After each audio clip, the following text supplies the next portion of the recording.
ఇచ్చిన మాటకు కట్టుబడి ఉంటాడు, దండిగా సాయం చేస్తాడు, ప్రజలందరి గుండెల్లో స్థానం పొందాడు, అందుకే నాయకుడయ్యాడు.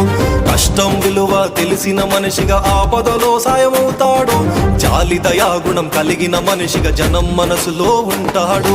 జై జై జై జై పవనన్న, జయ హో కొనిదెల పవనన్న, జనసేన నీ వెంటన్నా మా కడదాకా ఉంటామన్నా.